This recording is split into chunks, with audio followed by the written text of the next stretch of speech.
तो ये एक हम ये कह सकते हैं ये कलयुग का संकेत भी है, प्लस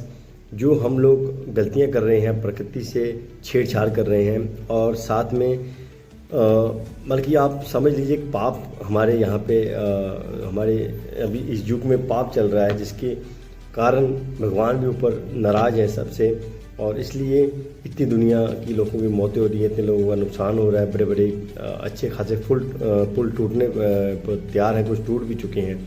तो अब मैं लोगों से इस ब्लॉग के जरिए यही कहना चाहता हूँ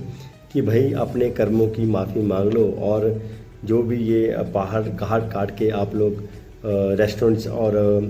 क्या नाम है ट्रेनें पहुंचा रहे हो, बसें पहुंचा रहे हो कि हम लोग पैदल ना चलना पड़े, चाहे वैष्णो देवी जाना है, चाहे आपको अभी मचेल में जो हुआ है, चाहे अमरनाथ के लिए लोग जाते हैं, तो भैया पहले यात्रा होती थी पुराने ज़माने में, लोग अपने घर में से छोटा सा कोई खाना बना के ले जाके जाते थे। और जैसे बल्कि आपने महाभारत काल में या रामायण में देखा है कि जहाँ श्री राम और महाभारत के जितने भी पांडव थे वो कैसे पैदल यात्रा करके ही चलते थे। तो यात्रा का मतलब यात्रा ही होती है, जैसे आप वैष्णो देवी आए हो या कहीं पे भी आए हो, जहाँ तक चलो गाड़ी आपकी जाती थी कटरा तक, कटरा के बाद आप पैदल जाते थे और हाथी माता की चढ़ाई चढ़ते थे। जो पुराने किसी गाने वीडियोज़ में देखिएगा, अभी तो जो नई जनरेशन को हाथी माता का पता भी नहीं होगा, वो सीधी चढ़ाई होती थी, तो वो पूरा आपको चल के जाना पड़ता था, तब जाके आपके माता के दर्शन होते थे। फिर माता के दर्शन करने के बाद आपको भैरव घाटी जाना पड़ता था। लेकिन आजकल लोगों ने क्या कर लिया,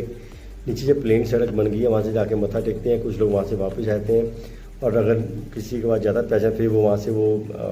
गंडोला बना उसमें चले जाते हैं। तो मेरा कहने का मतलब ये है कि ये सब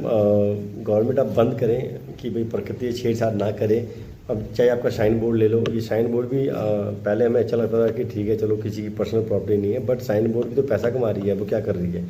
वो कौन जम्मू वालों को किसी को नौकरी देगी, बाहर की दुनिया को नौकरी दे रखी है, और वो भी एक बिज़नेस कर रहे हैं, चाहे अपनी बल्कि अपनी ही तरफ से अपनी साइन बोर्ड के अंडर है, जहाँ पे वो कोई रेस्टोरेंट दे रहे हैं या कुछ कर रहे हैं, नए नए बड़े बड़े ब्रांड आ रहे हैं, तो उन सबसे वो पैसा ही कमा रही है। चाहे अपने हॉस्पिटल खोलें, कुछ भी है, वैष्णो माता साइन बोर्ड के नाम से जो अगर हॉस्पिटल भी खोला तो वहाँ कौन सा आपको फ्री इलाज हो रहा है। अगर आप साइन बोर्ड इतना पैसा कमाती है तो कम से कम गरीबी रेखा से नीचे आप लोगों को तो फ्री इलाज करना चाहिए जितना वैष्णो साइन बोर्ड में पैसा आता है। पर मेरा कहने का मतलब यही है कि हर आदमी अपनी जेब भर रहा है, हर आदमी अपना सिर्फ अपना पर्सनल देखता है, अपने आप को देखता है, बाकी इसको किसी पे मतलब नहीं है। अब जैसे मैं अपनी बात करता हूँ, हमारे रेस्टोरेंट्स में हम लोग जैसे काम करते हैं, तो उसमें भी क्या करते हैं कि जो अमीर आदमी है वो किसी गरीब आदमी के पैसे मार लेते हैं। तो वो बहुत मुझे अफसोस होता है कि मान लो